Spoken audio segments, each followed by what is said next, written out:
Aunque seamos sinceras, la mayoría de docentes en educación tenemos que tener muy buena voz y trabajar mucho la garganta. Bueno, más que la garganta, sino la forma en que hablamos, ¿no? Porque si trabajamos solo con la garganta, nuestra garganta ahorita estaría, ya no estaría ya. Entonces, empezamos.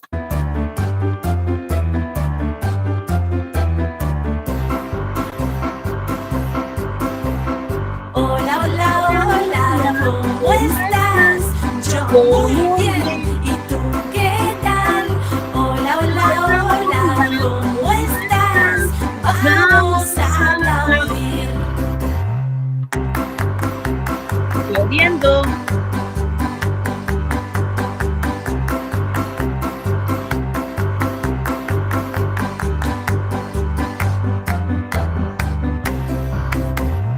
Hola, hola, hola, ¿cómo estás? Yo muy bien, ¿y tú qué tal? Hola, hola, hola, ¿cómo estás? Vamos a saltar. ¡Vamos! Vamos a hacer como que saltamos. ¡Woo! ¡Woo!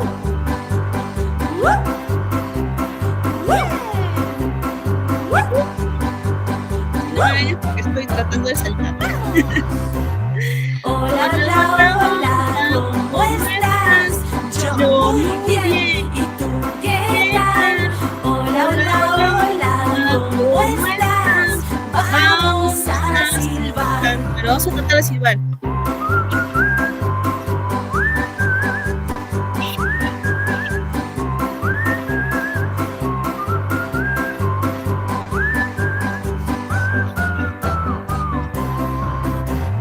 Hola, hola, hola, ¿cómo estás? Yo muy bien, ¿y tú qué tal? Hola, hola, hola, ¿cómo estás? Vamos a cantar. La la la la la la la la la la la la la la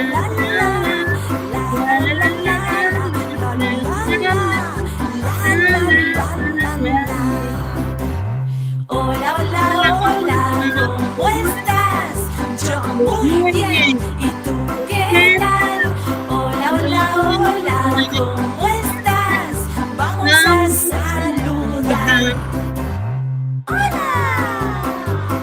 Hola. ¿Cómo estás? ¡Hola, chicos! Hola, Aide. ¡Hola! Hola, Ariana. Hola, Angelita. Hola, Carmen. Hola, Dani. Hola, Y hola. terminamos. Muy bien. Espero que les haya motivado esta canción.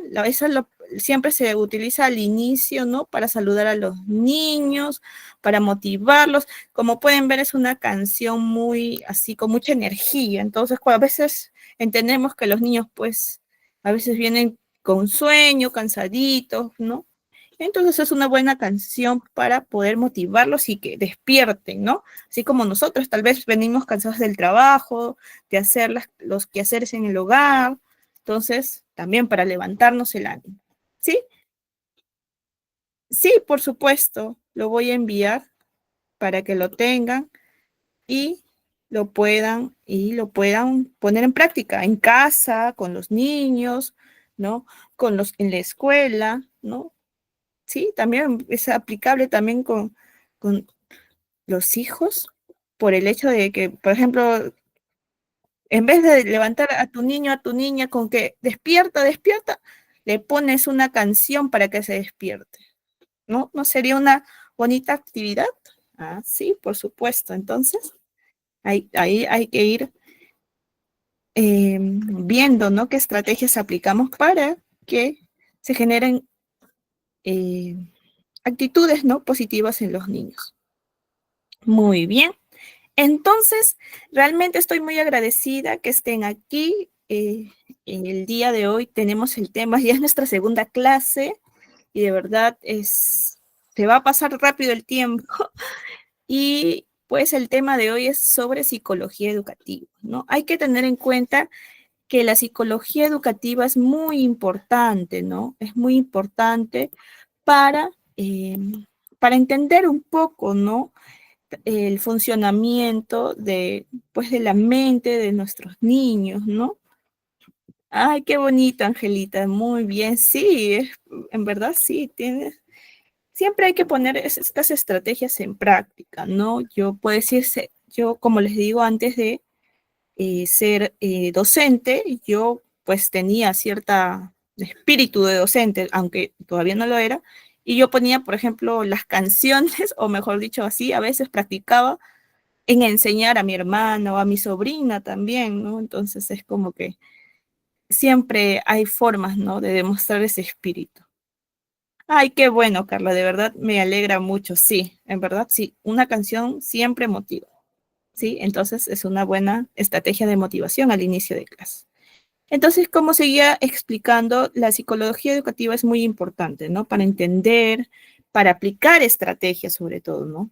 Porque se puede decir que es una de las razones que debemos conocer de por qué se aplican ciertas estrategias o cómo aplicarlas, ¿no? O por qué en ciertas ocasiones los niños actúan de ciertas formas o tienen ciertas actitudes, ¿no? Entonces es bueno conocer este tema, ¿no? Este tema sí es un poquito denso en cierta forma, pero espero que, o sea, lo he hecho con muchos ejemplos para que podamos entender en conjunto y podamos también conversar más que nada, ¿no? Porque ya saben, ya yo estoy leyendo acá el chat, ustedes ponen algo, yo lo leo, ¿sí? Entonces, empezamos. Bueno, dentro de la psicología educativa existen diferentes teorías, ¿no? Usualmente las más básicas que usualmente explican son tres, ¿no? Que es el conductismo, el conectivismo y el constructivismo. Se han generado otras teorías como el socioconstructivismo, que también lo vamos a ver, pero vamos a empezar con esta, que se puede decir de alguna forma que, o sea, no ha sido como que el inicio, ¿no? De lo que se ha fundamentado la educación, ¿no? Usualmente antes se tenía como teoría principal el conductismo, ¿no? Se estudiaba, las educadoras de tiempos anteriores estudiaban esto, ¿no? Y lo ponían en práctica en aulas, ¿no? Ahora ya se ha generado, pues ahora se trabaja a partir del constructivismo, del socioconstructivismo, ¿no? E incluso hay uno nuevo que es, o sea, bueno, por así decirlo, nuevo, pero es como que de alguna forma reciente, que es el conectivismo, que ya tiene que ver con el manejo de las de las tecnologías, de las TICs, más que nada. Entonces vamos a hablar un poquito del conductismo, ¿no? El conductismo, de alguna forma, se puede decir que un referente del conductismo es Iván Pavlov, ¿no? Eh, es, Él desarrolló el concepto que se llama condicionamiento clásico, ¿no?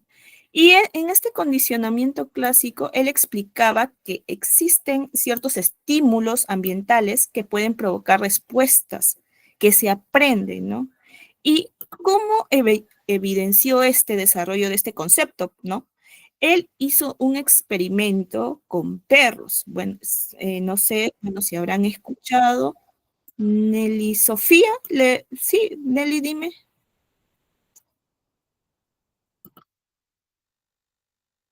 Nelly, levantaste la mano. Buenas noches, no, disculpe, se me movió, no, no quería decir nada. Ah, ya, no te preocupes, Nelly, pensé que querías preguntar algo. Sí, no te preocupes, sí, Ya. sí, siempre pasa, no se preocupen. Disculpe, disculpe. Sí, no te preocupes. Bueno, continúo. Ya, entonces, él descubrió, bueno, más que descubrió, él hizo el experimento en perros, ¿no? Y demostró que una respuesta natural, que es la salivación, que bueno, también los humanos tenemos, ¿no? El hecho de salivar, se asocia con un estímulo neutral, en este caso un sonido, pero esto tiene que ocurrir en repetidas ocasiones, ¿no? No es que al inicio nada más, ¿no? ¿Cómo se da esto? Mira, les voy a explicar con esta imagen. Por ejemplo, tenemos a la comida, ¿no?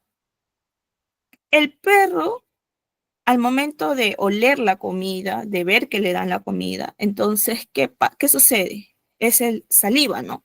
Bueno, Nosotros también a veces pasa, ¿no? Porque cuando tenemos mucha hambre, pues olemos comida y pues ya estamos imaginando, ¿no? Muchas cosas.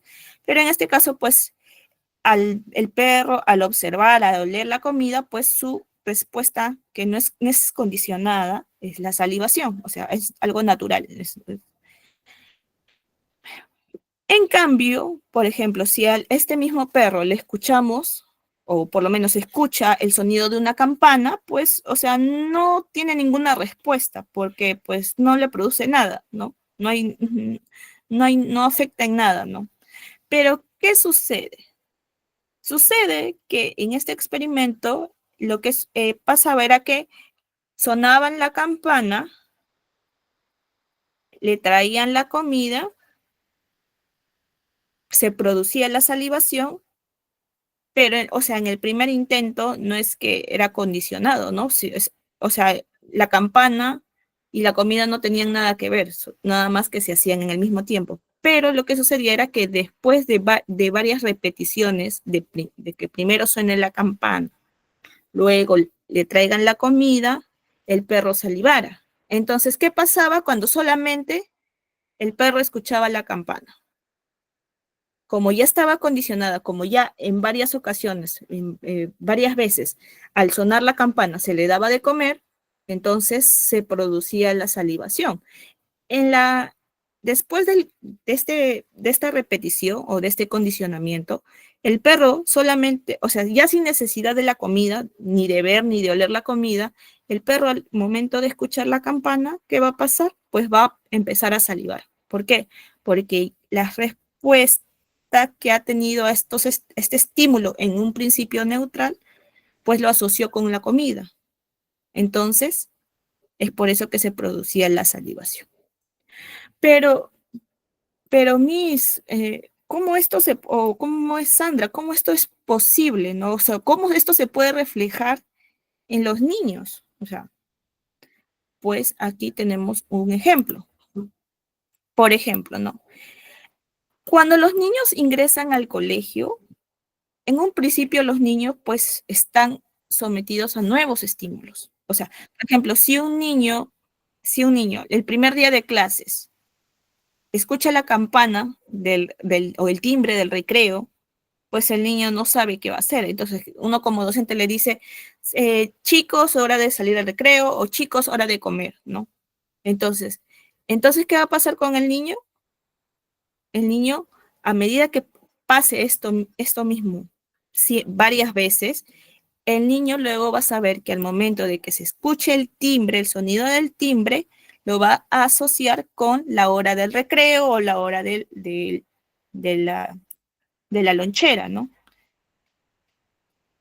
Entonces, ¿qué va a pasar en ese momento? Como sabe que dentro del recreo el niño puede jugar, entonces al momento que escuche el timbre, entonces él va a pensar que es momento de jugar, así aún no haya salido al patio. Exacto, ajá, exacto, justo, ajá. Hay un estímulo, hay una respuesta. ¿Cuál es el estímulo? El timbre, la campana, y la respuesta va a ser que el niño ya se va a imaginar jugando o que ya sabe que es hora de jugar. Entonces, es como que, pero ¿qué sucede? Que ha tenido que pasar esto en varias ocasiones, porque si sucede solo una vez, no se va a dar, tiene que pasar en varias ocasiones. Bueno, ahora también pasamos, miren, nosotros ya acabamos de ver lo que es el condicionamiento clásico, ¿sí? Pero también tenemos a Skinner, que nos habla del concepto de condicionamiento operante. Pero, ¿qué es el condicionamiento operante? Este dice que está centrado en cómo el refuerzo, ya sea este refuerzo puede ser positivo o puede ser negativo, moldean el comportamiento de la persona, del ser humano, o en este caso, pues en el experimento que hizo de los animales, ¿no? Y este concepto propuso que las conductas se repiten si son recompensadas y disminuyen si son castigadas. Exacto. Premio o castigo, que usualmente, bueno, es lo que se utilizaba pues hace mucho tiempo, ¿no? Yo también fui parte de la escuela donde pues si hacías algo correctamente te daban tu estrellita, ¿no? O te daban algún premio, alguna recompensa, y si no, pues se obtenía un castigo, ¿no? En este caso, les quiero explicar un poco lo que hizo el experimento. Este, este de lo que ustedes ven aquí en pantalla, en esta imagen, se llama la caja de Skinner, ¿no? Y esta era una caja donde la elaboró el propio Skinner, ¿no? Para, pues, experimentar con ratas o palomas, ¿no? Y en esta caja tenía, pues, se puede decir, dos botones, ¿no? Donde si apretaba un botón, pues, el animalito conseguía la comida, y si apretaba el otro botón, pues el animalito pues recibía ciertas descargas eléctricas, ¿no?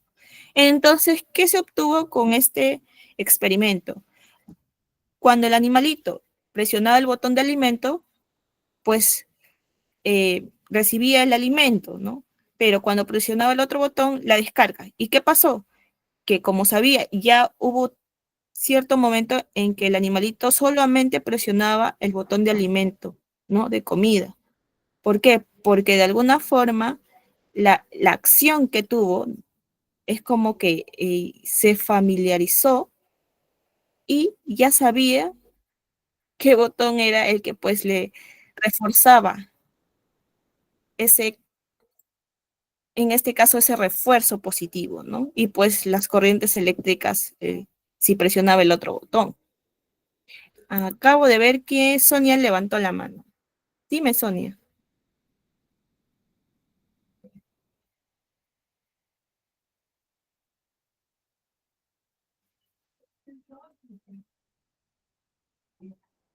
Exacto, conductas repetitivas, Angelita. Sí.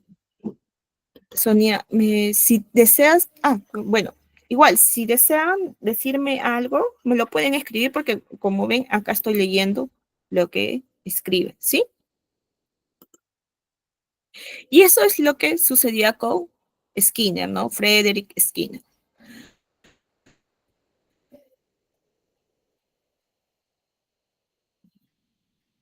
Mm, Sonia, sí, Sonia, dime.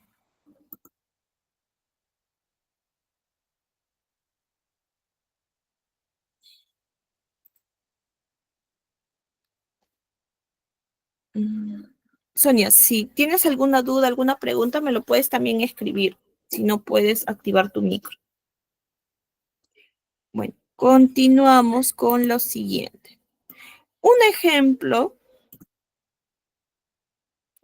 un ejemplo que se puede dar es el hecho cuando un niño guarda sus juguetes, ¿no? Supongamos que sin decirle nada, o sea, sin decir nada, el niño un día guardó los juguetes, ¿no? ¿Y qué hace la docente? La docente le dice, muy bien, has dejado todo en orden, felicitaciones. Entonces, esto por el hecho de satisfacción, lo que va a hacer es que aumente la probabilidad de que el niño nuevamente guarde los juguetes. No digo que lo haga, ¿no? Sino que aumente la probabilidad, ¿no? En este caso sería, ¿por qué? Porque pues en algunos, o sea, en este momento, como son niños, tal vez al día siguiente se olvida, pero en algunos casos no, por eso digo aumentar la probabilidad. No es que lo va a hacer, o sea, sí, sí, yo lo elogio, no.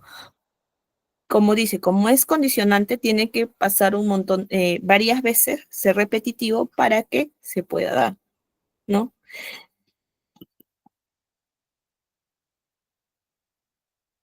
Otro, otro referente sobre el comportamiento humano es Watson, ¿no? Watson bueno, aquí es el pionero del conductismo, ¿no? ¿Y él qué es lo que mencionaba? Él mencionaba que el comportamiento humano es moldeado por estímulos externos más que por factores internos. Quiere decir que lo que nos brinda el ambiente más que por uno mismo.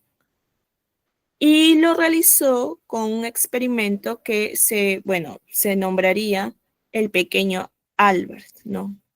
Con un niño hizo este experimento. Cabe resaltar, bueno, dejando un paréntesis, que esto luego fue cuestionado, ¿no? De qué tanto podemos experimentar con seres humanos. Pero ya ese es un paréntesis que hago, ¿no? Que eso ya se vio más adelante, ¿no? Entonces, ¿qué demostró en su experimento, no? Esto mostró que algunas emociones podían condicionarse, como el miedo, ¿no? Él, de alguna forma, mostraba ciertos, pues, animalitos, objetos, ¿no? Y pues el niño, Albert, que lo vamos a llamar así, Albert, pues no mostraba ninguna reacción, ¿no? Incluso era como que se sentía, o sea, no mostraba temor, no mostraba miedo, ¿no? Entonces, ¿qué pasaba? Que en algún momento que se mostraba a un conejito en este caso, pues empezaron a hacer ruido, ¿no? Un ruido muy fuerte, muy estridente, ¿no? Y cada vez que se pasaba con ciertos objetos, volvían a repetir eso. ¿Y qué pasaba? Que en un momento, en un periodo de tiempo, dejaron de hacer este ruido, pero solo mostraban al animalito, mostraban el objeto, y el niño empezó a llorar, ¿no? O sea, él ya era como que las acciones o las reacciones del niño pues eran, así el ruido no estuviera, solamente con ver los animalitos o los objetos, pues ya mostraba cierto temor, cierto miedo y se ponía a llorar, ¿no? Entonces es ahí donde demuestra, o sea, dentro de todo demuestra que los estímulos que hay en el ambiente van a moldear el comportamiento humano, ¿no? Cabe mencionar que, pues, si lo vemos en el contexto real, es una parte cierta, no es, no es que 100% los estímulos externos nos moldeen, ¿no? Es, según las neurociencias dicen que son 50-50, ¿no? El ambiente, pero también se puede decir uno mismo. ¿Y cómo se puede visualizar esto? O cómo nosotros, como auxiliares de educación inicial, maestras de educación inicial, madres, ¿no? Y personas que tienen algún niño en casa, ¿cómo pueden visualizar esto? Por ejemplo, si un niño puede aprender a temer a las abejas después de observar que otro compañero reacciona con miedo ante un zumbido, ¿no? Y esto se puede aprender, ¿por qué? Porque es debido al refuerzo social y la imitación. Otra cosa, también otro ejemplo que he notado en aulas de educación inicial es cuando me dicen, o por ejemplo, ajá, el entorno influye. Exacto, Xiomara. Por ejemplo, hay algunas ocasiones que me dicen, por ejemplo, o sea, como que el niño al inicio no lloraba, o sea, llegaba al colegio, ¿no? Se puede decir las primeras clases, ¿no? Llegaba al colegio y no lloraba, se sentaba tranquilito, los padres me decían, no, nosotros ya le hemos hablado, le hemos dicho, hemos practicado con él, con ella. Y el niño, ¿no? Llegaba, agarraba un juguetito, se ponía a no, pues se ponía a jugar o se ponía a hacer cositas, ¿no? O estaba tranquilito, ¿no? O sea, prácticamente se puede decir que no lloraba el niño. Eso a los inicios. Pero ¿qué pasaba a su alrededor? Que existían niños que lloraban, que decían mamá, que no sé, o sea, que no querían quedarse en el salón, que es lo natural en niños pequeños, ¿no? Al inicio de clase siempre es como que tenemos que de alguna forma tener un montón de estrategias para que los niños luego puedan calmarse y puedan seguir la hilación de las clases, ¿no? Pero eso, había niños que no, que llegaban todos tranquilitos, pero ¿qué pasaba? Pasaban que después de algunas semanas, los niños que no lloraban que estaban tranquilitos, que agarraban un juguetito y normal, actuaban de manera normal, empezaban a llorar, empezaban a decir mamá, mamá, o sea, literalmente repetir las conductas que habían observado en el entorno. Entonces, de alguna forma, en ese contexto también se puede decir que el entorno influye, ¿no? Por ejemplo, en ese aspecto, ¿no? Porque niños que de alguna forma en varias ocasiones no han tenido esa dificultad, ¿no? De integrarse al aula y que de pronto repitan las conductas que han observado, ¿no? Entonces, por eso siempre es bueno y siempre se le dice a los papás que conversen con los niños cada vez que regresan, ¿no? Del colegio, ¿no? Y hablarles y decirles, ¿no? Nuevamente, explicarles que mañana tienen que ir al colegio, que es un lugar bonito, ¿no? Explicarles, ¿no? Porque muchas veces el entorno va a influir en ellos, ¿no? Su contexto.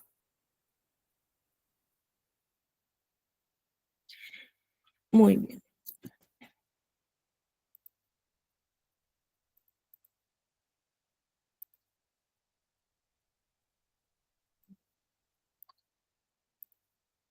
Ahora también tenemos otra teoría que es el cognitivismo, ¿no? Y dentro del cognitivismo tenemos a Piaget, ¿no? Piaget nos menciona que los niños, o bueno, en sí las personas, atraviesan por etapas específicas de desarrollo cognitivo. La primera etapa es el sensorio motor o sensorio motriz, luego sigue el preoperacional, luego sigue el concreto y luego el formal, ¿no? Y que construyen activamente su conocimiento a través de la interacción con el entorno, ¿sí? Y para ello vamos a ver el siguiente video, teniendo en cuenta una cosa, que como nosotros somos auxiliares de educación inicial, pues nos vamos a, se puede decir, nos vamos a enfocar en la etapa preoperacional, ¿no? Que es de los 2 a 7 años, ¿sí? Para eso les voy a compartir, déjenme compartir esta pestaña para que puedan ver.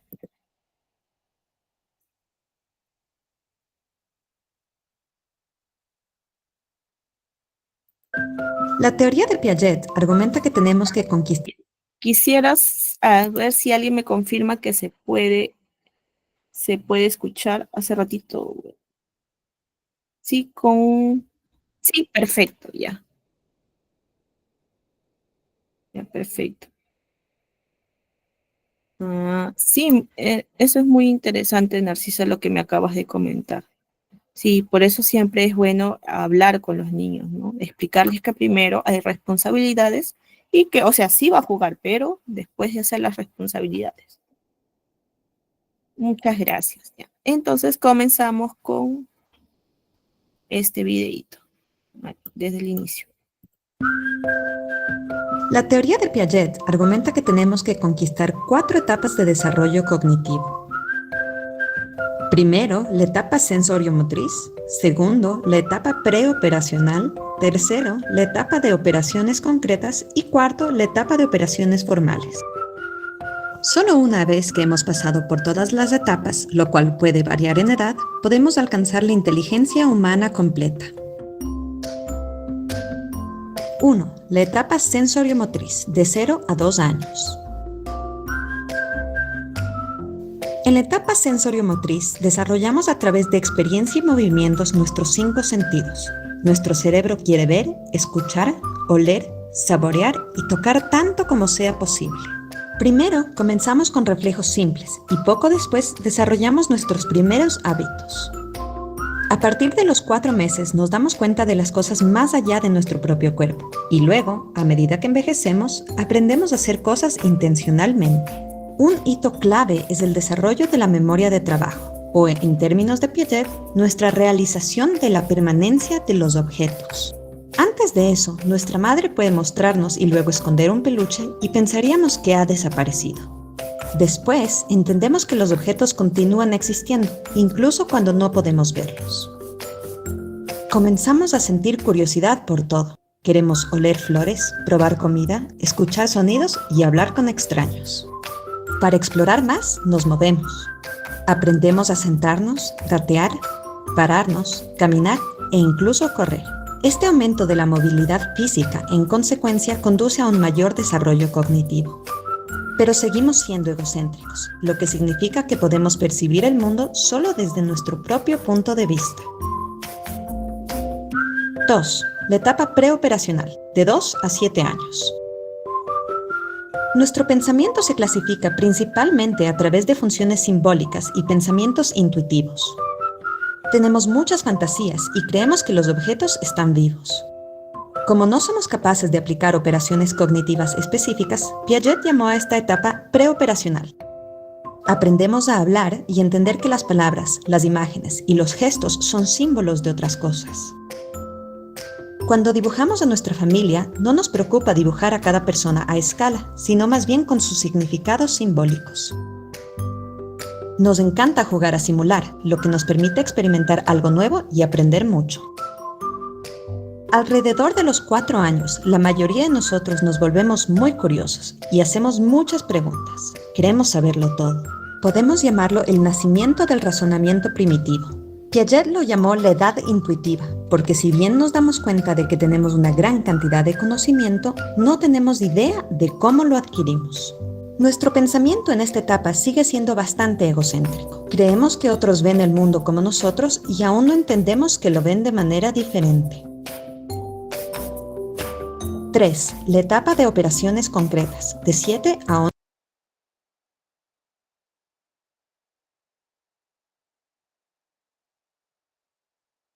Muy bien, entonces hemos visto dos de las etapas, ¿no? La sensoriomotriz y la preoperacional. En la sensoriomotriz, si tenemos niños pequeños, cuidamos niños pequeños, ¿no? Nos damos cuenta, por ejemplo, hay una característica que siempre tienen los niños, es el querer todo metérselo a la boca. No sé si se han dado cuenta, tal vez si lo han visto, si tienen algún pequeño en casa. Entonces, todos se lo quieren meter a la boca. Y es justamente no es porque le gusta el sabor, sino por el hecho de que quiere de alguna forma sentir, ¿no? En la sensoriomotriz, por eso su nombre mismo lo dice, el sensorio, de sentir, ¿no? Entonces, lo tocan, pero a veces con el tacto no es suficiente, entonces lo meten a la boca, ¿sí? Y bueno, la teoría preoperacional, como su nombre mismo lo dice, está antes de adquirir, consolidar más que nada las operaciones lógicas, ¿no? Entonces, ¿qué pasa en esto? Que los niños empiezan a usar símbolos para representar los objetos, ¿no? Y además, por ejemplo, ¿no? Si un niño usa bloques para construir una casa y explica, ¿no? Que es el hogar de su familia imaginaria. Entonces, es como que utiliza muchos símbolos, también el juego de roles, ¿no? Que en la clase pasada lo hemos visto, ¿no? Los niños en esta etapa, pues, juegan mucho esto, ¿no? A hacer diferentes profesiones, a ser mamá, a ser papá, tienen muchos juegos de roles, ¿no? Entonces, es importante conocer esta etapa, ¿no? Para nosotros poder generar las estrategias, ¿no? O también para poder conocer cómo piensan los niños, ¿no? Por ejemplo, hay una parte donde dice que el niño es egocéntrico, ¿no? ¿Y por qué se dice que es egocéntrico? No es el concepto que tenemos nosotros, ¿no? Como adultos, que el egocéntrico que quiere que todo lo vea él. O sea, en parte sí, en parte no, sino el hecho de que el niño piensa que todo, como lo mencionaron en el video, ¿no? Piensa que todos ven como él lo está viendo, ¿no? Es como, no sé si han visto esa imagen, ¿no? De que una persona ve, o sea, está el número 9, ¿no? Pero una persona, si lo ve de un lado, ve 9, pero hay otra persona al frente, no ve 9, ve 6. Es algo así. Entonces, un niño, literal, si ve algo, lo ve desde su perspectiva y va a pensar que todos lo tienen que ver de esa perspectiva. ¿Sí? Entonces me estaban preguntando si los videos se guardan. Sí, los videos están dentro de dentro de las diapositivas, y si están guardados, no sé si ven este de aquí, este icono, circulito rojo con un triángulo. Ustedes nada más le tienen que presionar cuando les manden el PPT, su manual, ahí le presionan y va a aparecer el video, ¿no? En este caso hemos visto una parte del video porque el video es más extenso y bueno, al momento de que adquieran estas diapositivas van a poder ya ver completamente el video, ¿no? Para que vean las siguientes etapas. Muy bien, entonces también tenemos a Lev Vygotsky, ¿no? Vygotsky destacó mucho la importancia del contexto social, o sea, se puede decir, el entorno, la interacción con otros, ¿no? Dentro del aprendizaje. Y él introduce un concepto muy importante que se utiliza dentro del socioconstructivismo, que es la zona de desarrollo próximo, ¿no? Donde menciona que el aprendizaje ocurre, pero con la guía de un adulto o una persona que esté más capacitada que la persona que está adquiriendo este aprendizaje. Entonces, para ello, vamos a ver el siguiente video también, que es importante. ¿Sí? A ver, miren, acá yo le voy a presionar a este círculo rojo y me va a redirigir a esta pestaña. La teoría del desarrollo social de Vygotsky sostiene que la comunidad y el lenguaje juegan un papel central en el aprendizaje. Si bien Jean Piaget concluyó que el desarrollo cognitivo de los niños ocurre en etapas, Vygotsky rechazó sus ideas y creía que los niños se desarrollan independientemente de etapas específicas como resultado de las interacciones sociales. Vygotsky afirmó que nacemos con 4 funciones mentales elementales: atención, sensación, percepción y memoria. Es nuestro entorno social y cultural el que nos permite utilizar estas habilidades elementales para desarrollar y finalmente obtener funciones mentales superiores. Este desarrollo ocurre idealmente en la zona de desarrollo próximo. Primero está lo que podemos hacer por nuestra cuenta. Luego está la zona de desarrollo próximo, que representa lo que podemos hacer con la ayuda de un adulto, un amigo, la tecnología o lo que Vygotsky llamó el otro más conocedor. Por último, está lo que está más allá de nuestro alcance. Para ilustrar esto, pensemos en gemelos que se crían en una comunidad en la que se espera que los niños aprendan y tengan éxito, mientras que se espera que las niñas solo sean bonitas. A la edad de 10 meses, ambos tienen la capacidad de gatear y se encuentran en la zona de desarrollo próximo para aprender a pararse. El otro más conocedor, en este caso, el padre, le brinda al niño oportunidades para practicar en una sala de juegos que ha equipado con andamios y otros objetos. Se anima al niño a explorar el equipo y, finalmente, lo usa para levantarse. Unas horas más tarde, está navegando por las estructuras y unos días después, está de pie.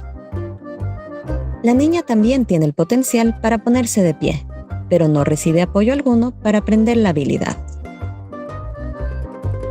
Cuando comparamos los dos, vemos que, mientras la niña todavía está tratando de levantarse, el niño se ha movido a una nueva zona, sabe cómo mantener el equilibrio mientras está de pie y ahora tiene el potencial de aprender a caminar.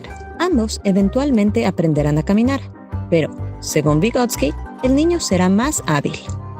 Los mismos principios se aplican a todo el aprendizaje y al desarrollo de funciones cognitivas superiores.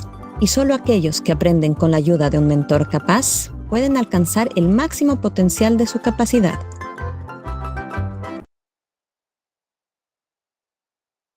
Muy bien. En este caso,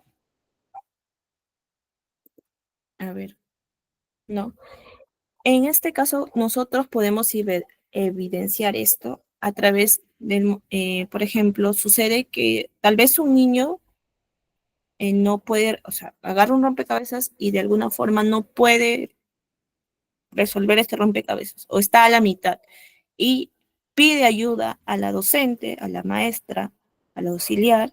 Entonces, ¿cuál sería lo más coherente, ¿no?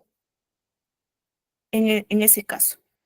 O sea, armarle el rompecabezas al niño o darle pistas para que lo pueda armar. ¿Cuál sería lo más coherente? ¿La opción uno o la opción 2?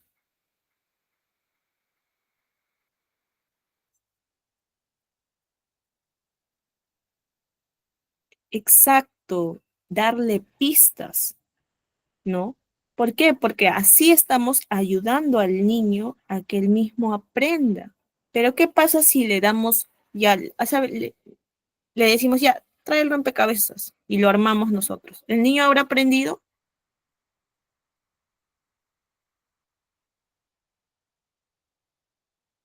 No. Entonces, como dice, ¿no? Exacto, es como hacerle las tareas. Cuando uno ayuda, ¿no? O ayuda a los niños a hacer las tareas, no es que nosotros le resolvamos las tareas. Y, y a veces pasa eso, ¿ah? O sea, no es broma que a veces los papás literalmente, o sea, le hacen las tareas a los niños. Exacto, Ángela. Limitamos su capacidad y su poder de aprendizaje. Entonces, lo que se debe hacer es apoyarle, brindarles pistas, ¿no? Enseñarle cómo se hace, porque a veces también puede suceder que se olvida. Entonces, ¿cómo resuelves, no sé, algún ejercicio o algo que se ha dado, ¿no? Se le enseña. Y tiene, eh, aquí también se ve la importancia del guía, ¿no? ¿Escucharon esa parte? La persona que está apoyando. ¿Qué se tendría que hacer entonces? ¿Quién en la escuela? ¿Quién sería la persona que esté apoyando, que los esté motivando, que les dé pistas? La maestra, la auxiliar.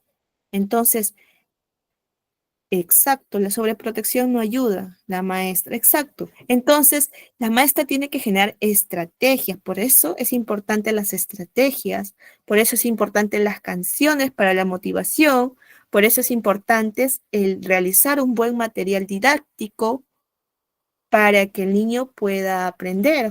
La clase pasada justo mencionaron, alguien mencionó sobre la coherencia, la pertinencia del material, ¿no? Del material didáctico. Y entonces justamente es relevante, ¿por qué? Porque una persona o esta persona que guía al niño va a poder ayudarle, va a poder facilitarle este aprendizaje, ¿no?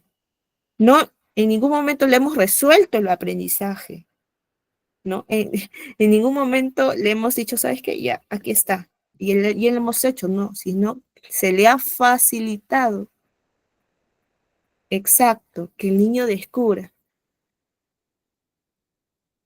Exacto. Claro, o sea, muchas personas, muchos padres creen que el objetivo de la escuela es, no sé, es ser el primer lugar no sé, mandar todas las tareas, pero el objetivo no es ese.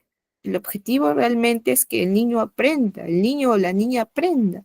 Entonces, si le haces las tareas, si no les enseñas a ser responsables, ¿qué le estás enseñando? No le estás enseñando nada. Y más adelante, cuando realmente el padre ya no tenga tiempo y el niño necesite la ayuda, no va a no, ni siquiera, mira, no va a obtener la ayuda y tampoco va a saber hacerlo. Entonces, o sea, literalmente impedimos que aprenda si se le hace. Es un grave error hacer eso. Exacto, va a depender de los demás. Y la idea actualmente es que se generen niños y niñas autónomas que de alguna forma se valgan por sí solos. Entonces, acá también dentro de esta teoría se ve reflejado de la pertinencia y el hecho de generar estrategias para que sean independientes y autónomos. ¿Sí? Entonces vamos a pasar al siguiente. Ajá, miren, es Gerolf Brunner. Él es Gerolf Brunner, ¿no? Y que, bueno, de alguna forma se alinea un poco con Vygotsky, pero él enfatiza mucho sobre el aprendizaje a través del descubrimiento guiado, ¿no? También, ¿no? El hecho de que alguien guíe de que alguien de alguna facilite ese aprendizaje y esto de alguna forma lo potenció con la importancia de representar el conocimiento en 3 niveles, ¿no? Primero el enactivo, luego el icónico y luego el simbólico, que es al final pues el lenguaje. Entonces, para ello, vamos a ver el siguiente video.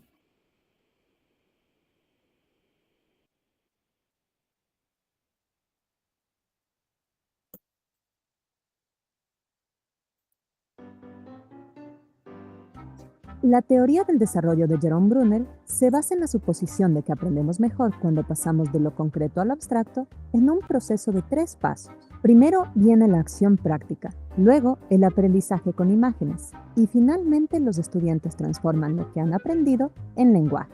A lo largo de la experiencia, revisamos constantemente los temas aprendidos previamente mientras los maestros brindan una guía cuidadosamente estructurada a lo largo del camino y parece funcionar. En la década de 1980, el gobierno de Singapur decidió dejar de importar libros de texto extranjeros y en su lugar crear el mejor currículo de matemáticas del mundo desde cero. Desde entonces, los singapurenses estudian menos conceptos con mayor detalle, siguiendo las pautas de Bruner. Antes de saber qué tan bien funcionó esto, repasemos cada paso de la teoría con un ejemplo. Primero, aprendemos a través de la representación en activo. Esto sucede en experiencias prácticas, idealmente con aplicaciones del mundo real. Para dividir 4 por 2, 2 estudiantes aprenden a cortar un pastel en 4 rebanadas, para que cada uno pueda comer una ahora y llevar otra a casa más tarde. El segundo paso es la representación icónica. Ahora vinculamos nuestros recuerdos de la experiencia con imágenes icónicas. Se les pide a los estudiantes que dibujen un pastel que se cortó en 4 partes. Por último, viene la representación simbólica. Ahora usamos las imágenes que internalizamos anteriormente y las convertimos en un lenguaje abstracto, como símbolos matemáticos. Usando un poco de retrospección, podemos resolver fácilmente el problema.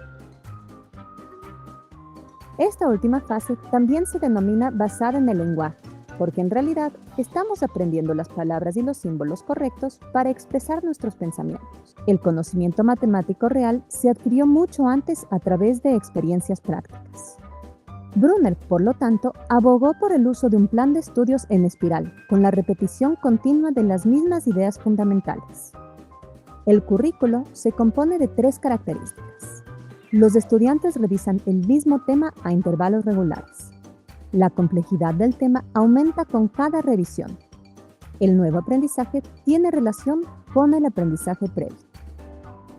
Los maestros también usan andamios, un término acuñado por Bruner. Los profesores hacen esto estructurando actividades basadas en el conocimiento existente de los estudiantes y de una manera que les ayude a alcanzar el resultado de aprendizaje deseado. El maestro primero demuestra el proceso mientras el alumno observa. Luego, el maestro deja que el alumno lo intente, da un paso atrás y ofrece apoyo y retroalimentación cuando es necesario. Hoy, por cierto, los estudiantes de 4º y 8º grado de Singapur son los mejores del mundo, tanto en matemáticas como en ciencias. Y el currículo de matemáticas de Singapur es copiado por educadores de todo el mundo. Jerome Bruner nació ciego en la ciudad de Nueva York en 1915.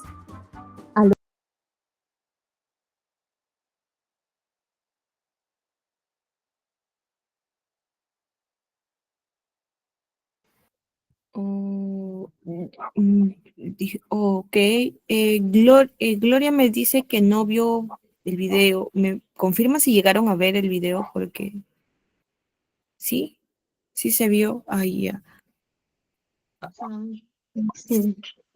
Sí, tal vez es problemas del internet. En ese caso, te recomiendo entrar, bueno, salir y volver a entrar, porque eso también a veces sucede. Bueno, por ejemplo, la clase de ayer me sucedió con el micro, así que esa es una forma de resolverlo. Sí, pues es cuando a veces pasa, ¿sí? Muy bien. Entonces, lo que nos menciona Bruner es el hecho de estos 3 pasos, ¿no? El primero o mejor dicho, estos 3 niveles más que nada, ¿no? La acción, el hecho de plasmar las imágenes y luego tener el juego simbólico o lenguaje, ¿no? ¿Y cómo se puede visualizar esto, ¿no? En un ejemplo que se puede dar, ¿no? Por ejemplo, sucede cuando, supongamos, ¿no?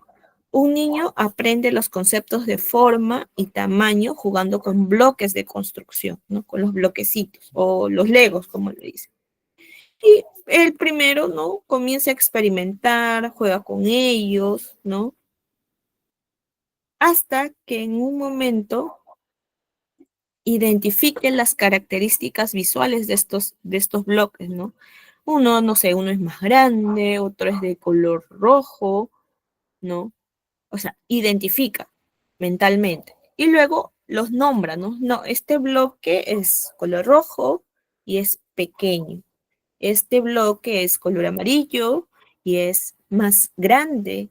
Entonces, miren, en este, se puede decir, en este ejemplo se ha visualizado lo que menciona Brunner, ¿no?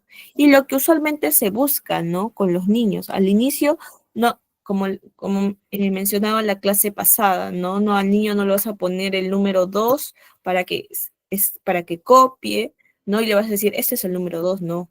Primero, ¿qué se le ponía, no? Se le ponía, ¿no? Las manzanitas o se le ponía de alguna forma imágenes o material didáctico que represente al símbolo del número 2 o a los símbolos de los números, ¿no? Entonces, esa forma el niño va identificando, ¿no? La representación y ya luego el niño va a poder reconocer el símbolo, pero también la cantidad del número, ¿no? Entonces es por eso importante conocer, ¿no? La teoría de Brunner para poder aplicar distintas estrategias dentro del aula, ¿no? Teniendo en cuenta esto más que nada, ¿no? Porque, y un ejemplo también que se me hizo muy interesante en el video fue, por ejemplo, las fracciones, ¿no? Claro, con niños pequeños no tocamos fracciones, pero es el hecho de, por ejemplo, primero le das un ejemplo, ¿no? Haces la experiencia motivadora, ¿no? Al traer una torta y dividirla, luego eso lo plasmas, ¿no? Con un dibujo y al final, pues, ya lo conviertes en símbolos, ¿no? Ya lo conviertes en fracciones escritas propiamente dichas, ¿no?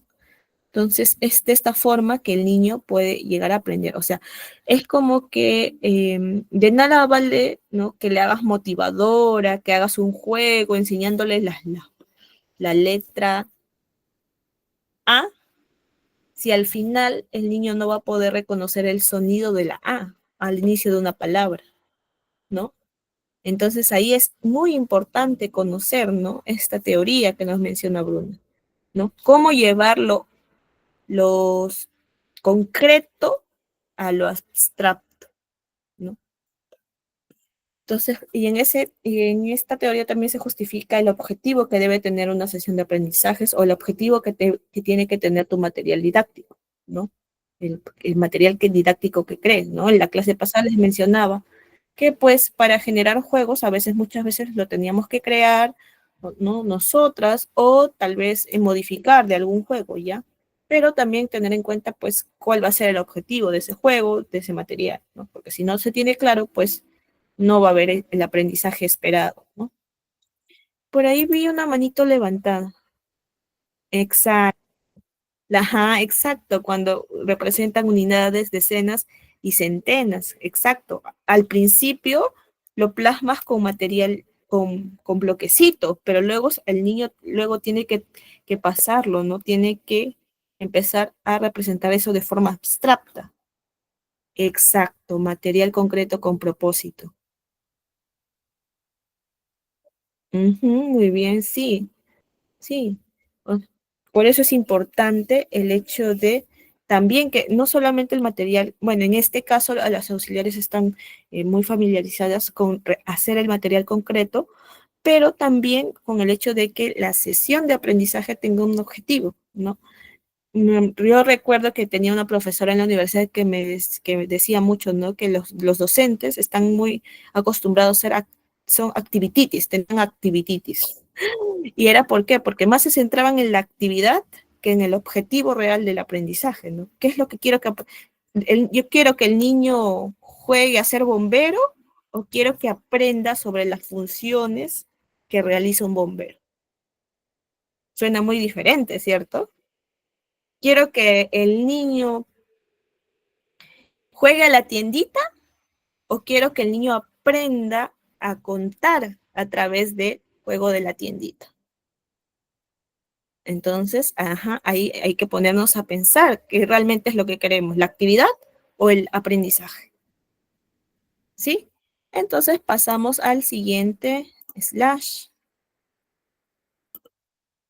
Y acá tenemos una de las teorías que se puede, entre comillas, recientes, pero que, o sea, se aplica, que es el constructivismo, ¿no? Y este está, pues, de alguna forma fundamentada con David Ausubel, ¿no? Ausubel destaca el concepto de aprendizaje significativo, ¿no? Y es ahí donde se fundamenta el inicio de la clase pasada. No sé si se acuerdan que yo hice algunas preguntas la clase pasada. A ver, ¿quién se acuerda? ¿Qué preguntas hice? A ver, ¿quién se acuerda? ¿Quién se acuerda? Y, a ver, ¿quién se acuerda qué pregunta? Al inicio, no al final. Las preguntas del inicio. Exacto, sobre los juegos. ¿Qué juego jugabas en tu infancia? ¿Qué aprendiste con este juego? ¿Se acuerdan que exacto. ¿Qué aprendían con esos juegos? ¿Cómo llegar a los niños? Ajá. Entonces, entonces esto, las preguntas que yo les hice, tenían un fundamento, ¿no? El hecho de que sus ideas previas, las ideas, su conocimiento que ustedes ya tenían sobre el juego, sobre lo que aprendieron en los juegos, con nuevos conceptos que se dieron la clase pasada. Entonces, es importante los saberes previos, exacto, ¿no? Justamente la clase pasada al inicio se fundamentó en Ausubel, porque yo quería saber qué ideas ya tenían del juego.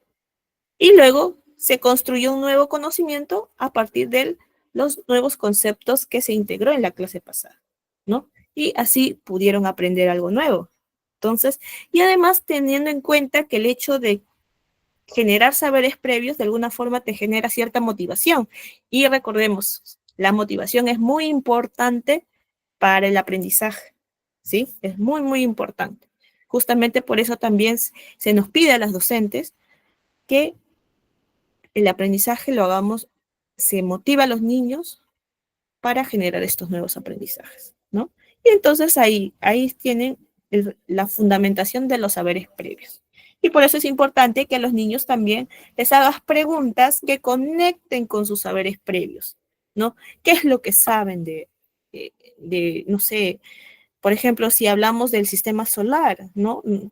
Como de cierta, me acuerdo que antes se decía que el niño era una tabla rasa, ¿no? Que era blanco, o sea, no había nada, ¿no? Pero no, los niños y las personas en general tenemos cierto conocimiento previo, ¿no? Entonces, si se habla de en ciencias sobre los planetas, se pregunta, ¿no? ¿Conoces a Tierra? ¿Sabes? O sea, preguntas que de alguna forma capten la motivación y la atención del niño y de alguna forma, pues, conozcamos también las ideas que los niños tienen. Exacto. Para que los niños se interesen. Exacto, para que los niños se interesen. Lo que sucede no es que nacemos con un conocimiento previo, sino que lo vamos aprendiendo o sea, tenemos se puede decir, un aprendizaje informal, por así decirlo. Por ejemplo, supongamos que, no sé, que haya un niño, no sé, Pepito. Pepito tiene 5 años. Y Pepito tiene primos que ya son más grandes y que le gustan los planetas y que juegan a los planetas. Entonces, Pepito, ¿va a saber o no va a saber de los planetas? Si la profesora le hace preguntas sobre el sistema solar, ¿va a saber o no va a saber? Sí. Sí va a saber. ¿Por qué? Porque ha aprendido, ese aprendizaje no lo ha aprendido en la escuela, sino lo ha aprendido con sus primos, en casa. Exacto. Muy bien. Entonces,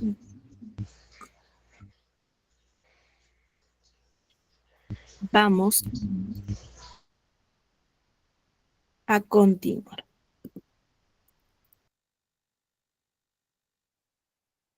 Ok. Muy bien. Por ejemplo, en este caso, ¿no? Dice, una maestra introduce el concepto de dinosaurios preguntando a los niños qué conocen de los dinosaurios, conectando los nuevos aprendizajes con su conocimiento previo.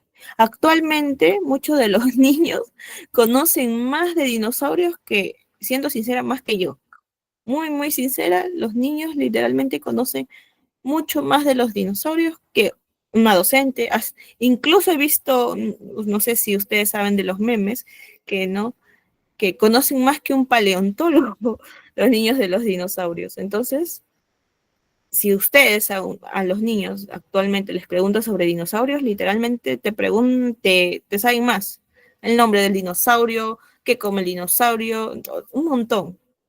Tengo a un niño que conoce, una vez me acuerdo que le pregunté a un niño, ¿no? Que me dijera un animal, o bueno, no un animal, sino un objeto que empezara con E. Y el niño me dijo el nombre de un dinosaurio.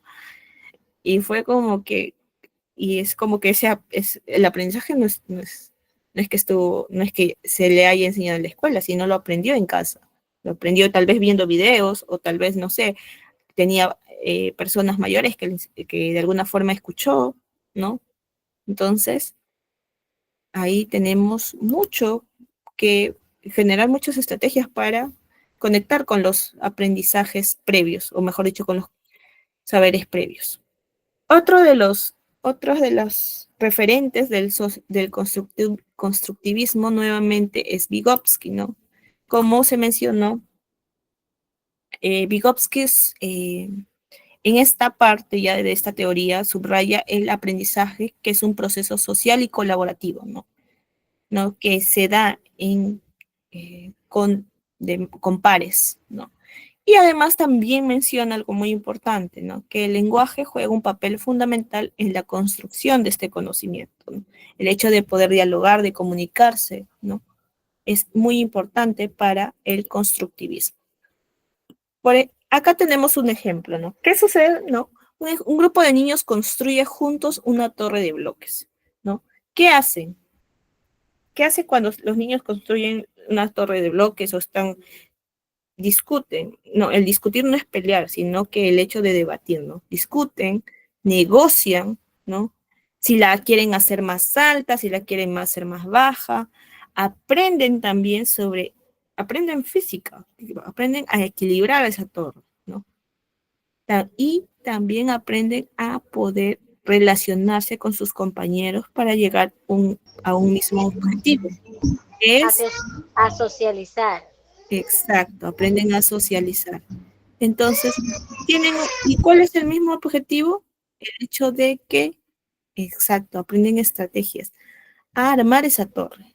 Y desde aquí ya los niños están aprendiendo habilidades sociales, empatía, responsabilidad, comunicación, escucha activa, ¿sí? Que son aprendizajes también importantes para los niños. O sea, en la escuela no solamente se aprenden las vocales y los números, sino también estas habilidades que son importantes para la vida, que más adelante en la universidad lo van a poner en práctica, y no solo en la universidad, en primaria, en secundaria, en general ya para la vida. Entonces, desde aquí ya se tiene una gran responsabilidad con ello, ¿sí?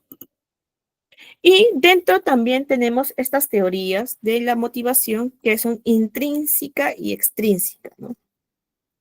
Y esto también se ve fundamentado con lo que hemos visto, ¿no? Lo que acabamos de ver, que es el cognitivismo, el conductismo, el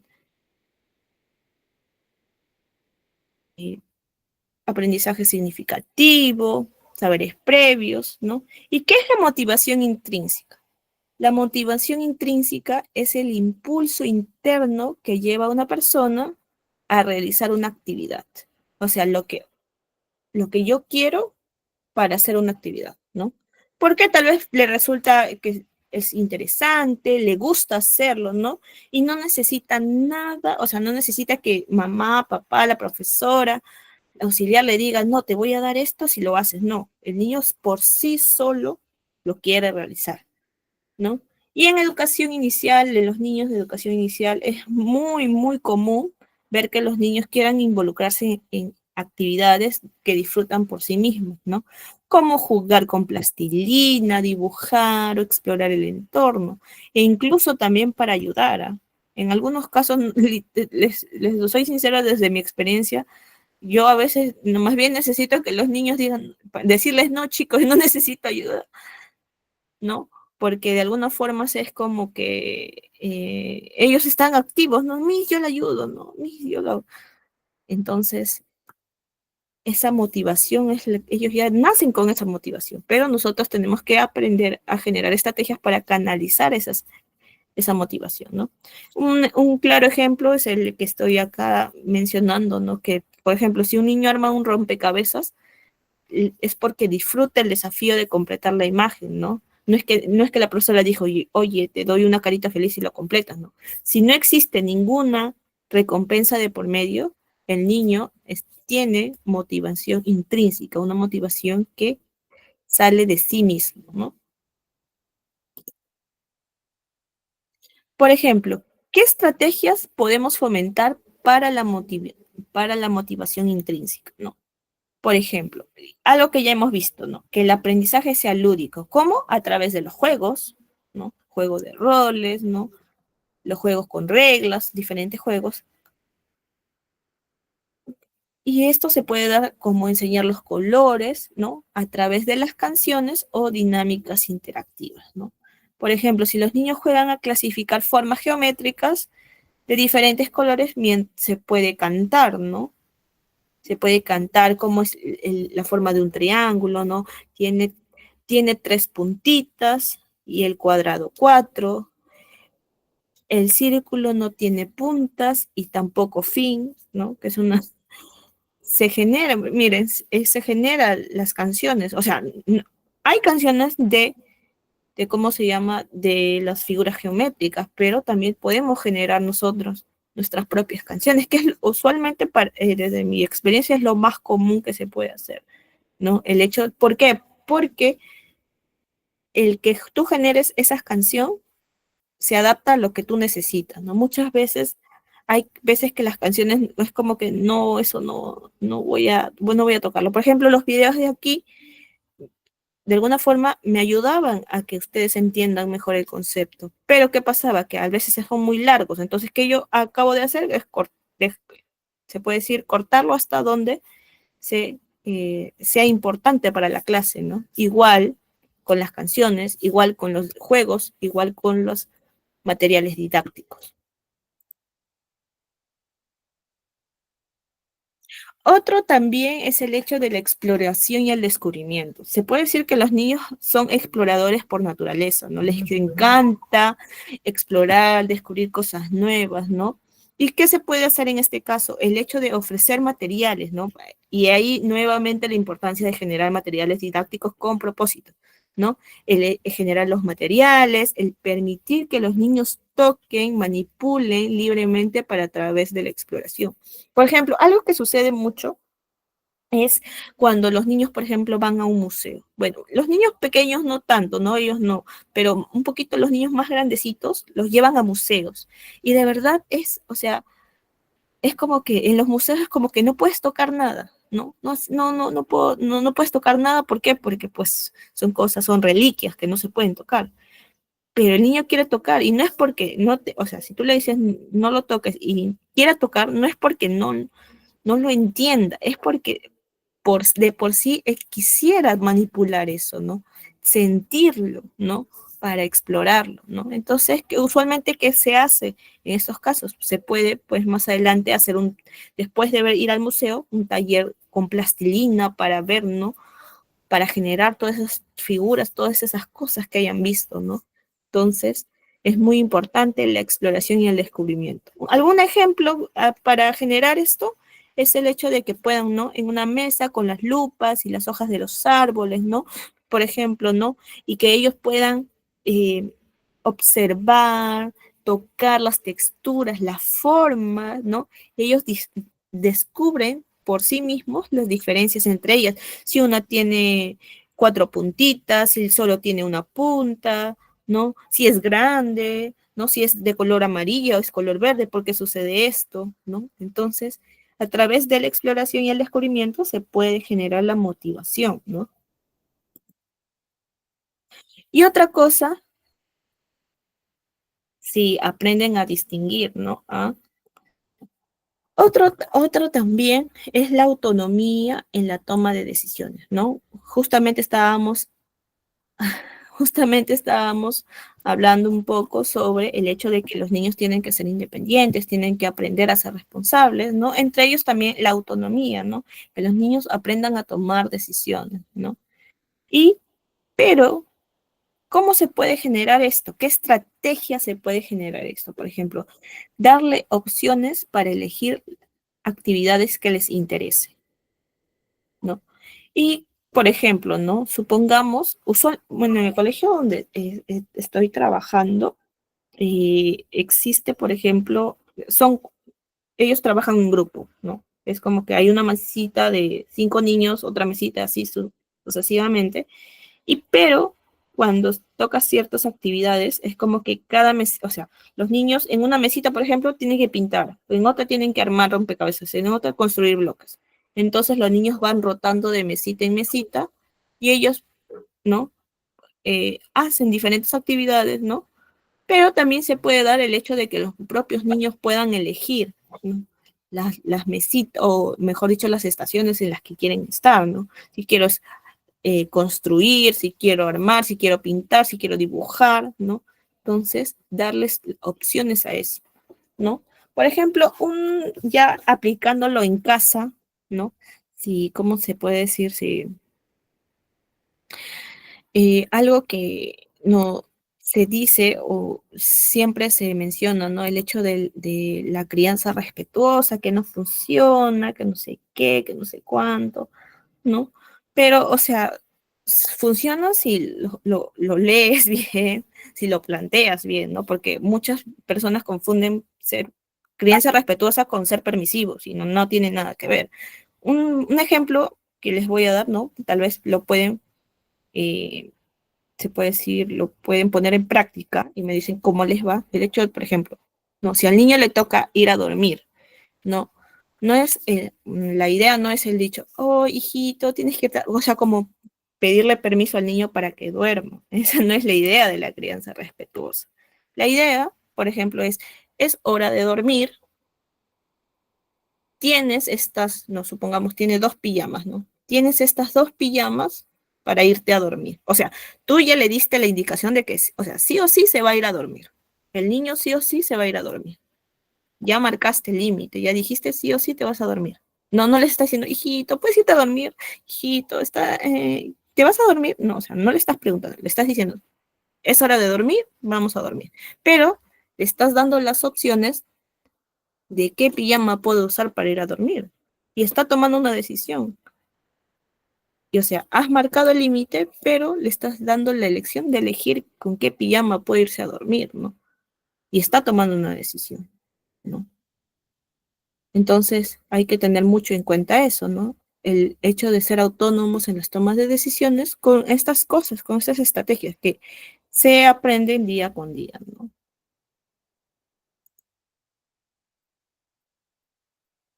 Otro de las teorías es la motivación extrínseca, ¿no? Esto sí, bueno, si la motivación intrínseca era algo que pues venía de mí o del niño en sí, la motivación extrínseca es pues es el hecho de que pues el ambiente o el contexto pues te motive a hacer algo o te haga evitar hacer algo también, ¿no?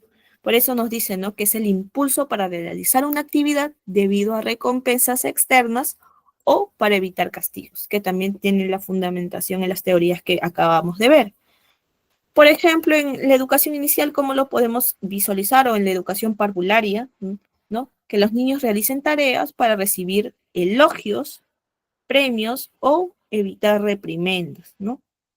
Evitar castigos, los famosos castigos, que ya actualmente ya no se ve tanto, pero por ejemplo, algunas estrategias para fomentar la motivación extrínseca. Se puede decir que es bueno, pero tampoco, o sea, yo desde mi experiencia no lo recomiendo en exceso, ¿no? Siempre es bueno, ¿no? Darle cierta motivación extrínseca a los niños, ¿no? Pero no en exceso, ¿no? No todo va a ser, ah, ya, si haces esto te doy un helado, si haces esto te pongo una estrellita, no, ¿no? En ciertos momentos sí, pero no siempre. No es recomendable que lo haga siempre. Por ejemplo, unas estrategias son los elogios verbales o los refuerzos positivos, ¿no? Por ejemplo, el hecho de que le digas al niño que está...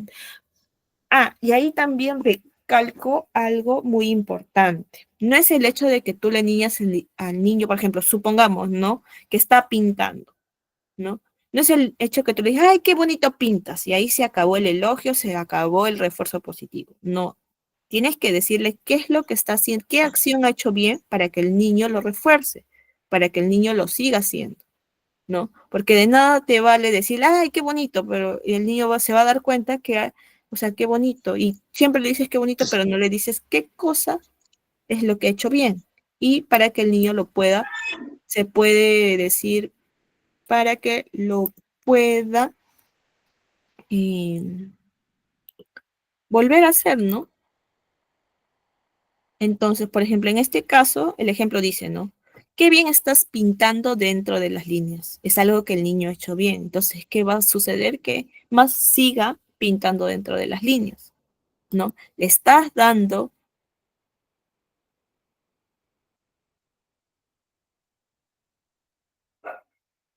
exacto, no debemos ser tan condicionantes al niño, por eso les digo que la motivación extrínseca es bueno, sí, pero no en exceso. O sea, como dicen, todo en exceso hace daño.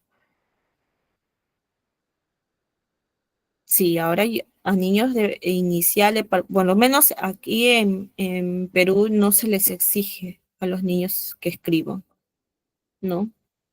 No, no se les exige que salgan escribiendo. Eso ya lo refuerzan en primer grado más que nada, ¿no? Entonces, aquí lo que más se refuerza es el hecho de que pueda aprender a movilizar la mano para que luego se le dé paso a la escritura, ¿no? Y también está el hecho de que a los niños se les enseña, o sea, pues, empiecen a escribir en letra imprenta mayúscula, no en letra corrida, ligada. Y es algo que es muy diferente. Por ejemplo, yo cuando era niña aprendía a escribir en letra ligada, no, no, no en imprenta, ¿no? Literalmente la educación yo, desde mi perspectiva, yo creo que en esa forma está bien, porque es como que exigirle mucho al niño y el niño recién está aprendiendo, ¿no? Es como que adelantarlo, ¿no?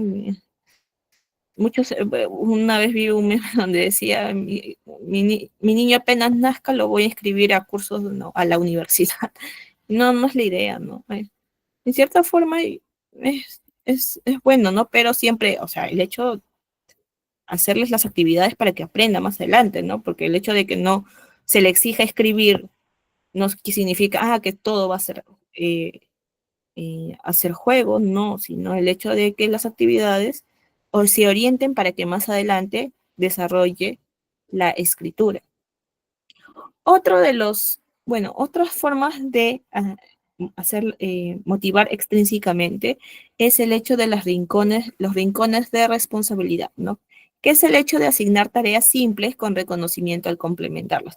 Que sinceramente, desde mi experiencia, yo literalmente veo súper innecesario el darles un reconocimiento, ¿no? Porque ellos solitos se motivan. O sea, es como que yo en el salón a veces teníamos, ¿no? En el colegio donde estoy es católico, entonces quién daba la oración, quién repartía las agendas, quién limpiaba las mesitas, ¿no? Después de la lonchera, y era como que los niños solitos, es como que yo quiero o sea, siendo sincero, hasta se pelearon por, porque eran las responsabilidades, y si no les tocaba ese día, era como que se ponían un poco tristes, pero lo bueno era que como cada día se iba cambiando los rincones de responsabilidad, entonces todos participaban al fin y al cabo, ¿no? Entonces, eso es bonito, ¿no? Y bueno, un ejemplo es que un niño que sea el encargado del día, ¿no? de regar las plantitas, ¿no? Tal vez reciba aplausos de sus compañeros o tal vez una estrellita al cumplir la tarea, pero como les digo, ¿no? Eh, depende de los casos, ¿no? Porque tal vez en mi caso siempre ha pasado de que pues los niños se pelean por hacer las responsabilidades. Y eso es bonito, ¿no? Lo importante es saber canalizarlo, ¿no? Que ellos aprendan a lidiar con la espera, ¿no? Que tal vez hoy día no te toca a ti, pero mañana sí, o si no, el día, y tú le enseñas a esperar, ¿no? Otro, eh, otro tipo de recompensas es las recompensas visuales, ¿no? Usar cuadros de progreso o medallas para reconocer logros, ¿no? ¿No? Por ejemplo, cada vez que un niño completa una tarea, recibe una estrellita en su cuadro personal, ¿no? Cuando llena el cuadro, recibe algún premio, como un pequeño, como un sticker o algo así, ¿no? Que usualmente esto sí veía bastante antes, ahora ya no tanto, porque como les digo, motivar de forma extrínseca es como con arma de doble filo. Entonces, hay que ver las formas más bien de generar motivación intrínseca. Pero, como les digo, de vez en cuando no es malo.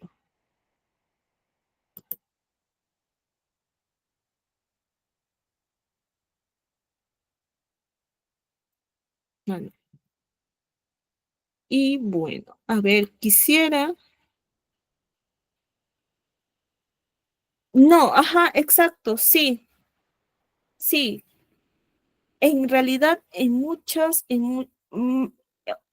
responsables en el hecho de que tienen que cumplir ciertas actividades, pero en este caso de responsabilidades, ah, el rincón de responsabilidad, son actividades que van, o sea, que como de alguna forma no es que es, o sea, por ejemplo, si tú le dices a un niño, te voy a dar una estrellita para que hagas tu tarea, no, no está bien.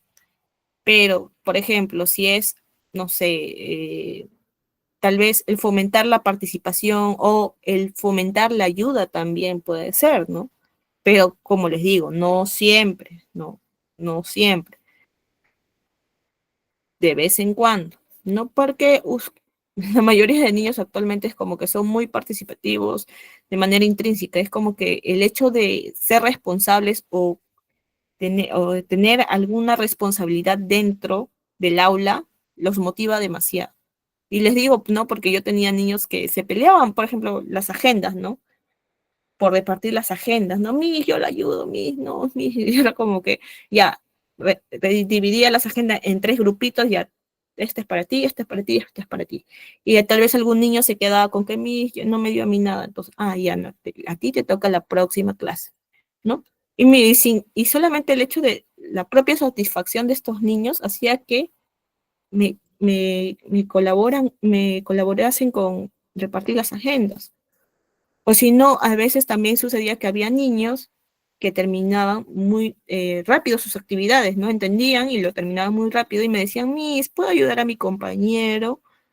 Que, y yo le explicaba, yo le decía, sí, o sea, le vas a ayudar, le vas a explicar, le digo, que es una forma de aprendizaje. Mira, ahí el niño está aprendiendo dos veces, ¿ah? La vez que hizo su trabajo y la forma de explicar, porque enseñar también es una forma de aprender y es la forma, de alguna forma, más poderosa de aprender. Y lo hacía por sí solo, o sea, por el hecho de la satisfacción personal de ayudar a su compañero, ¿no?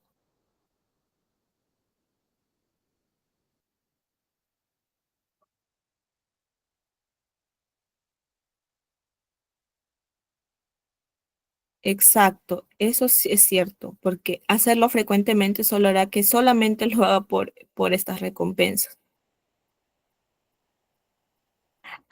Ya. En los casos de niños con TEA, sí se necesita que este refuerzo sea constante. Sí, sí, en este caso sí. En los casos de niños con TEA, sí. Se necesita que exista más que bueno, que haya motivación, pero sobre todo que se explique con imágenes lo que se tiene que hacer, ¿no? O sea, el hecho de usar los pictogramas es muy, muy, muy importante para los niños con TEA. ¿no? Y que las indicaciones sean cortas, no sean muy largas, muy extensas. Entonces, sí, más que nada.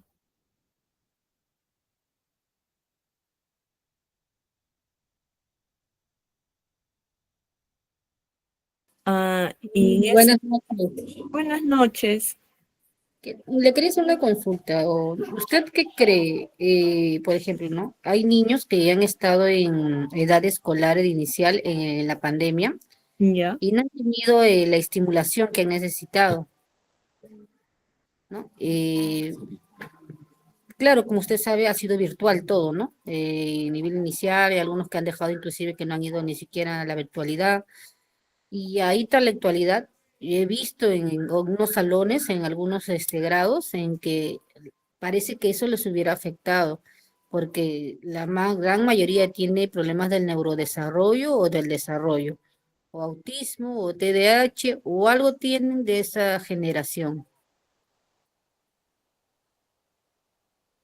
Ya, sí, bueno, le puedo decir, mire, yo tengo justamente la experiencia, la mayoría, bueno, las experiencias que comparto son con niños que eh, yo hice, como les digo, mis prácticas yo las inicié en virtualidad y continúo haciendo mis prácticas en presencial, pero ya cuando o sea, ya, o sea, después de la pandemia nada más.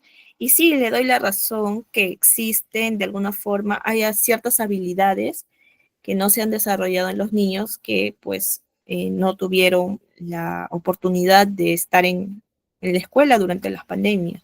Pero pero eso es muy diferente a los niños que tienen TEA o TDAH. La, el TDAH es algo de neurológico, tiene una explicación neurológica, ¿no? Y el TEA también, ¿no? No es algo de, no es, se puede decir por el ambiente, ¿no? Que puede, que el hecho de que el niño de alguna forma, el TDAH no es la palabra en sí, aumente, pero no es la palabra, pero siga ese en línea, sí, es mucha estimulación práctica, es mucha estimulación que tiene alrededor. Y he visto esta estimulación más con los niños que manejan mucho el celular. Y yo lo digo, o sea, como les digo, esto que les menciono es a partir de mi experiencia, de lo que yo estoy viendo, porque sí, justamente cuando o sea, hice las prácticas, cuando fui auxiliar, cuando empecé como auxiliar, tenía un niño que de verdad, o sea, no podía estar sentado, no podía, o sea, de verdad, o sea, no podía estar sentado, tenía que estar parado haciendo algo y una estrategia que hice con este niño fue que yo vi que a este niño le gustaba dibujar Sonic, me acuerdo que fue fanático de Sonic este niño. Entonces, ¿qué es lo que es? Y el niño sabía leer, sabía contar, el niño, la actividad que se realizaba en clase lo hacía así, en un 2x3.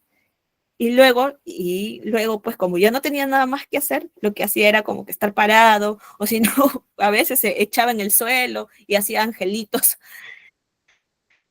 Y pues lo que se implementó, lo que yo implementé, ¿no? En ese tiempo como auxiliar fue el hecho de que cada vez que terminaba alguna actividad, uno a veces le decía que ayuda a sus compañeros, que los explicaba, otros era el hecho de darle una actividad extra, u otros el hecho de que pueda darle una hojita en blanco y que pueda dibujar lo que él quisiera, ¿no?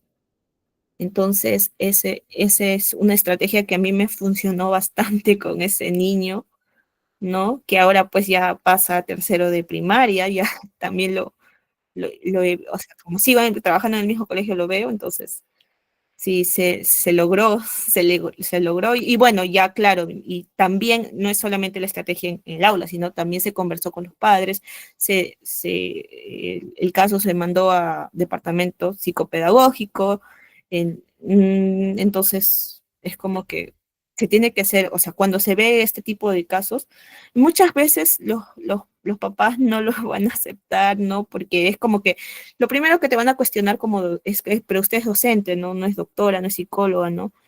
Pero es como que nosotros, de alguna forma, se nos ha enseñado, por lo menos en mi, em, en mi experiencia, o mejor dicho, dentro de mis conocimientos, se me ha enseñado, ¿no? A que hay ciertos puntos de que un niño, o sea, de una persona identifica que tiene rasgos. No se puede, o sea, no es que yo te diagnostico, no, tienes ya, no, sino que tiene ciertos rasgos que tienen que ser pues evaluados por algún neuropediatra en este caso, porque los que evalúan los rasgos de TDAH o de TEA son los neuropediatras, ¿no?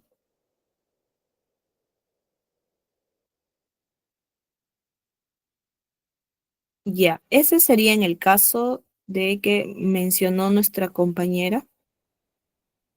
Sí, ese es un poquito como que la espina que se tiene como docente, ¿no? Que muchos padres no aceptan, porque en algunos casos creen que es su culpa que su niño tenga TEA o tenga TDAH.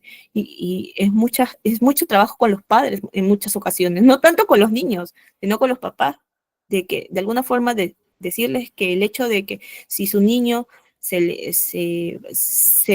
puede decir, se ve que tiene TEA o que tiene TDAH, pues se pueden implementar estrategias, ¿no? Se pueden ir a terapias, ¿no? Para que de alguna forma, no es que vaya a desaparecer, pero de alguna forma va a ser mejor para el niño lidiar con esto, con estas estrategias. Sí, sí, o sea, se puede,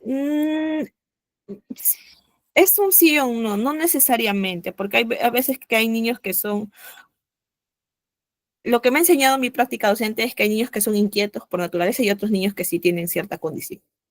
Pero no se puede decir que todos, ¿no? Todo, porque un niño se paró, ay, no, ya tiene TDAH, no, no se puede decir eso. Ah, ya, una cosa que me comentaron es el hecho de,